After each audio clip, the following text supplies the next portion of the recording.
फिर स्वर्ग में एक चिन्ह दिखाई दिया, अर्थात एक स्त्री जो सूर्य ओढ़े हुई थी और चांद उसके पांव तले था और उसके सिर पर 12 तारों का मुकुट था। वह स्त्री गर्भवती थी और चिल्लाती थी क्योंकि प्रसव की पीड़ा में थी। फिर एक और चिन्ह दिखाई दिया और देखो, बड़ा लाल अजगर जिसके 10 सिंग और 7 सिर थे, जिसके सिंगों पर 7 राज मुकुट थे। उसकी पूंछ ने आकाश के तारों की 1/3 को खींचकर पृथ्वी पर डाल दिया। वह अजगर उस स्त्री के सामने जो जच्चा थी खड़ा हुआ कि जब वह बच्चा जने तो उस बच्चे को निकल जाए, और वह बेटा जनी जो लोहे का राजदंड लिए सब जातियों पर राज्य करने पर था। वह बच्चा एकाएक परमेश्वर के पास और उसके सिंहासन के पास उठाकर पहुंचा दिया गया। वह उस स्त्री उस जंगल को भाग गई जहाँ परमेश्वर की ओर से उसके लिए एक जगह तैयार की गई थी कि वह वहाँ 1260 दिन तक पाली जाए। फिर स्वर्ग में लड़ाई हुई और मिकाएल और उसके स्वर्गदूत लड़ने को निकले और अजगर उसके दूत भी लड़े, परंतु प्रबल न हुए।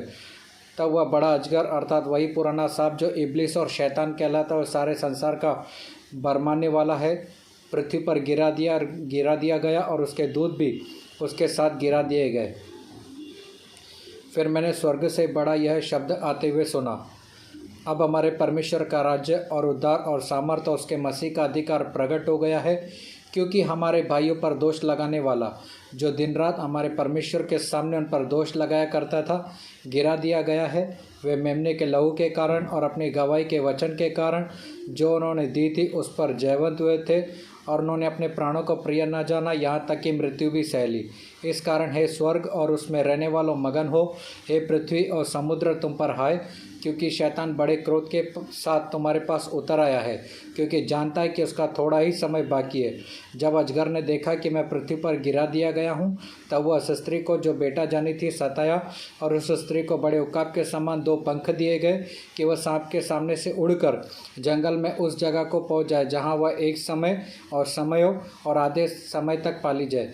तब सांप ने उस स्त्री के पीछे अपने मुंह से नदी के समान पानी बहाया कि उस स्त्री को उसमें बहा दे, परंतु पृथ्वी ने उस स्त्री की सहायता की और उस नदी को जो सांप ने अपने मुंह से बहाई थी पी लिया। तब वह अजगर उस स्त्री पर क्रोधित हुआ और उसकी शेष संतान से जो परमेश्वर की आज्ञाओं को मानते और यीशु की गवाही देने पर स्थिर है लड़ने को गया और समुद्र के बालू पर जा खड़ा हुआ। आमीन आमीन।